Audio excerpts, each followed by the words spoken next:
ብታስከፋኝም መብቱን ሰጣሃት እንዴ ማሚ ምን እያልሽ ነው አቤል እምጠይቅህን ጥያቄ ብቻ መልስልኝ እሺ ምንድነው ስማኝ ርብቃን ትወዳታለህ እንዴ ማሚ ይሄን ጥያቄ ስንቴ ነው የምትጠይቂኝ አቤል መልስልኝ አዎ እወዳታለሁ እርግጠኛ ነህ ግን አቤል ማሚ ምንድነው ጠየቅሽኝ መለስኩልሽ አይደል አይ ሁኔታህን ሳይህ ግን ከልብህ አይደለም ነገሮችን የምታረጋቸው አይ ማሚ መስሎሽ ነው እንጂ እኔ በጣም ነው የምወዳት እስቲ ይሁን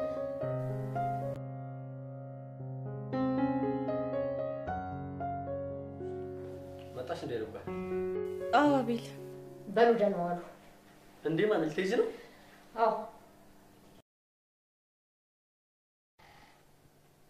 አቤል ቆይ ማሚ ምን አስቀይሚያት ነው ኧረ ምንም አንቺ ምን ልታስቀይሚያት ትችላለሽ እና ምን ሆና ነው ቆይ ፊት ነሳችኝ እኮ ዝም ብላ ነው ባክሽ አንቺ አትጨነቂ እሺ መጨነቅ እኮ አይደለም ግን እንደዚህ ሆናብኝ አታውቅም ኧረ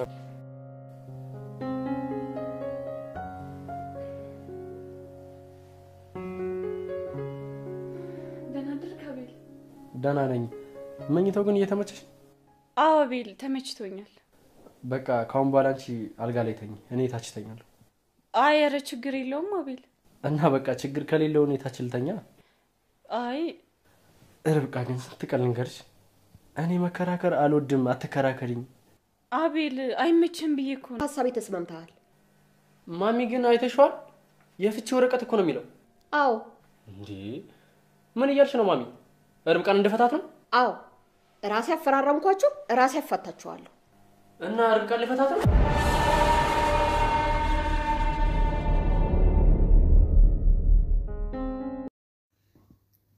እዩ ለአቤል እናት ስለ አቤልና ስለ ርብቃ ሳይነግራት አይቀርም ምክንያቱም የአቤል እናት በድንገት ተነስታ ነው የተቀየረችው ወይ ደግሞ መቲ እንግዲህ እቤት ከሰራተኛው ጋር ሲያወሩ ነበረ ለማዘሯ የምትበላው ምግብ ውስጥ ወይም የምትጠጣው መጠጥ ውስጥ መድኃኒት ጨምራ እንድትሰጣትና እንድትተኛ እንድታደርጋት እነሱ ሲወጡ ጠብቃ ማለት ነው እሷን እንድትተኛ ካደረገች በኋላ ያንን የሚፈለገውን ወረቀት ዶክሜንት ሰርቃ እንድታመጣላት መቲ አዛት ነበረ እና እንግዲህ ልጅቷ ምግብ ውስጥ መድኃኒቱን እንደተለመደው ጨምራ ሴትዋ ምግብ በማትፈልግ ሰዓት ነበር ያቀረበችው እና ማዘሯም እንግዲህ ምግቡን ጠቅላላ አድርጋ ለራሷ ልታጎርሳት ነበር ልጅቷም እንግዲህ አረ እንደዛ ከሆነ ማን ወደ ውስጥ ወስጃ አጫውታለሁ ማዙካዬ ችግር የለውም ብላ በአራዳ ቋንቋ እንግዲህ ምግቡን ይዛው እንደሄደች ነው የምናውቀው ማዘሯ ምንም አይነት ምግብ አልቀመሰችም ያ መድኃኒት የነካውን ምግብ አልበላችም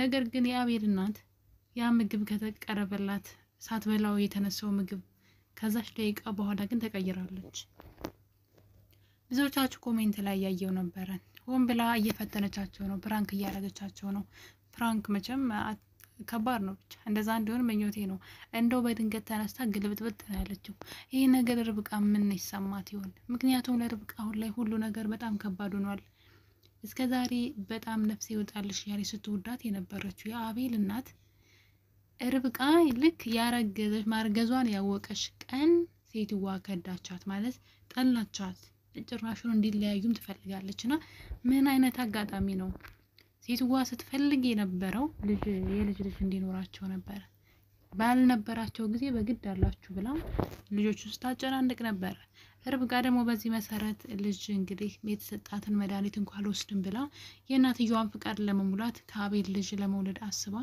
ተተዋለች ልክ ርብቃ ደግሞ ያ ስሜት እየተሰማት ነው የርግዝናው ስሜት ልክ ሰዎች ሲያረግዙ የሚሰማቸው ስሜት ርብቃ ጋር ሁሉ ላይ እየመጣ ነው የማቅለሽለሽ ምግብ የመሽተት ብቻ እንደዛ አይነት ነገሮችን ህመም ምናምን እየተሰማት ነውና እሷም ደግሞ እርግጠኛ ሆናለች ነገር ግን የዚህኛው ደስታ አጣጥማ ሳትጨርስ ነገሮች ሁሉ ተበላሽተዋል ማዘሯ ድንገት ተነስታ አይንሽላ ፈር ብላታለች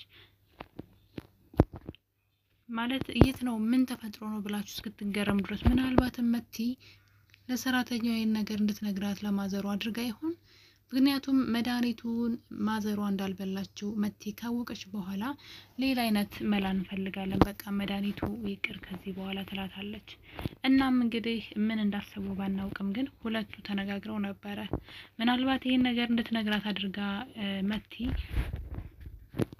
የአቤልና የርብቃ ግንኙነት የውሸት እንደሆነና መጀመሪያ እሷ ሰራተኛ እንደነበረች እዛ ቤት፣ ከዛ ግን በማዘሯ ብቻ ስትመጣ ሚስቴ ናት እንዳለ ይሄ ኖሬ የአቤል እናት ከመቲ በኩል የሰማች ይመስለኛል።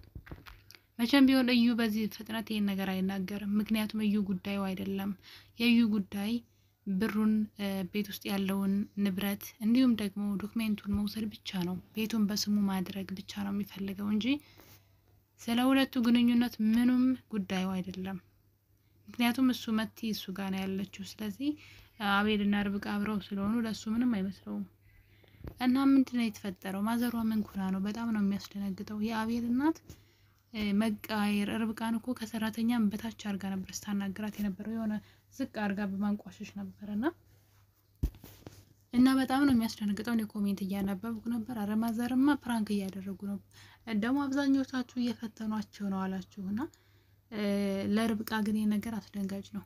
ርብቃ እንግዲህ ማዘሯ የፍቺ ወረቀት አምጥታ እንድትለያዩ ፈልጋለሁ፣ እኔ እንዳፈራረምኳችሁ እኔ አለያያችኋለሁ አለች። ርብቃ ከመታጠቢያ ቤት ስትወጣ ነበር ይሄን ነገር በጆሮዋ ነው የሰማችው። ርብቃ ልፈታት ነው ወይ? እኔ ግራ የገባኝ ነገር አለ። አቤልና ርብቃ በወረቀት እንደተጋቡ አላየንም። ምክንያቱም ማዘሯ ስትመጣ ሚስቴ ናት አላት። ርብቃ እዛ ቤት ሰራተኛ ሆና ነው የቆየችው።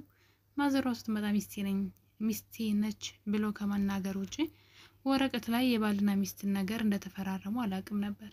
እንግዲህ እናቱ ምናልባት አፈራርማቸው ይሆን አላውቅም። ነገር ግን እንደተፈራረሙ ሁላችንም አናውቅም። ያየነው የቤት ሰራተኛ ሆና እንደመጣችና እናቱ ስትመጣ ግን ያፎ ለምታ በቅቤ አይታሽም እንደሚባል ሚስቴ ናት ብሎ እንደተናገረ ነው ያየነው። ነገር ግን የአቤል እናት ወረቀቱን በማምጣት ሁለቱ እንዲፋቱ እንዳጋባዋቸው አፋታችኋለሁ፣ እንደውም ደጋግማ አቤልን ርብቃን ትወዳታለህ፣ አውቀ ነው እያስመሰልክ ነው፣ አትወዳትም እያለችም ስትናገር ነበር። በዛ ላይ ደግሞ የአቤል እናት ቤቱን በርብቃ ስም አድርገዋለች። ይሄን ነገር ለእዩ ነግረዋለች። በእርግጥ መጀመሪያም ያውቅ ነበረ። ብቻ ነገሮች ትንሽ ወሰብሰብ ብለዋል። የአቤል እናት መቀየሯ ከምን አንግል ነው የሚለው ትንሽ ያስደነግጣል። በተለይ ለርብቃ በእሷ ግፊት ነው አቤል ትንሽ እሷን መውደድና ወደ አቤል ልብ ውስጥ መግባት የጀመረችው በእናትየዋ ግፊት ነበረ። እናትየዋ ከተነሳችባትማ ምን ዋጋ አለው? ርብቃ ደግሞ አሁን ላይ እርግዝናዋ እውነት እንደሆነ እራሷ ስላወቀች ለእረፍት ስለተወሰነ ጊዜ ቤተሰብ ጋር መሄድ ፈልጋለሁ እያለች ነው አቤልን። ምክንያቱም ደግሞ እርግዝናዋን እንዲያውቅ አልፈለገችም። አቤል ግን እኔ ትተሽ እንድትሄጂ አልፈልግም፣ ትናፍቂኛለሽ፣ እኔ ብቻዬን ይደብረኛል፣ እንድትሄጂ አልፈልግም እያለ ፍቃድ አልሰጣት እያለ ነበረ። እሷ ግን እርግዝናዋን እንዳያውቅባት ስለፈለገች ነው። እሷ የእርግዝናውን መድኃኒት አልወስድም ያለችበት ምክንያት ነገር ሌላ ቀን ነው፣ የሆነ ነገር ይፈጠራል። ማዘሯ ፍላጎት አላት፣ የልጅ ፍላጎት። አቤል ባይፈልግም እናትየዋ ትፈልጋለች። ነገ ደግሞ አቤል ላይ የሆነ የተለየ ነገር ሊኖር ይችላል። ምክንያቱም አቤል አስታውሳችሁ ከነበረ ባለፈው መድኃኒቱን ወሰድሽ ወይ ብሎ ጠየቃት። እሷም አዎ ስትለው እየጮኸ ነበር። እንዴት ትወስጃለሽ እያላት ነበረ።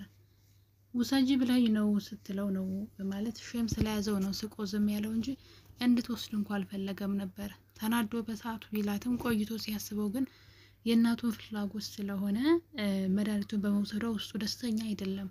እሷ ግን መድኃኒት አልወሰደችም። ምን ዋጋ አለው? አሁን ማዘሯ ተቀየረችባት። ያው ርብቃ ቤቱ በስሟ ነው፣ ልጅም አርግዛለች። አሁን ላይ ከተፋቱ ርብቃ ከዛ ቤት ትሄዳለች።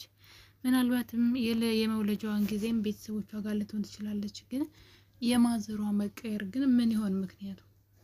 ብቻ ምን አልፋችሁ መቲ የሆነ ነገር አድርጋለች። እንደው ዝም ብላ ከመሬት ተነስታ የአቤል እናት አልተቀየረችም። መቲ መድኃኒቱ አልሰራላት ስላለ ምናልባት ርብቃንና አቤልን ለመለያየት ስለፈለገች ለእናትየዋ የእነሱ ግንኙነት የውሸት እንደሆነ ሳትነግራት አትቀርም።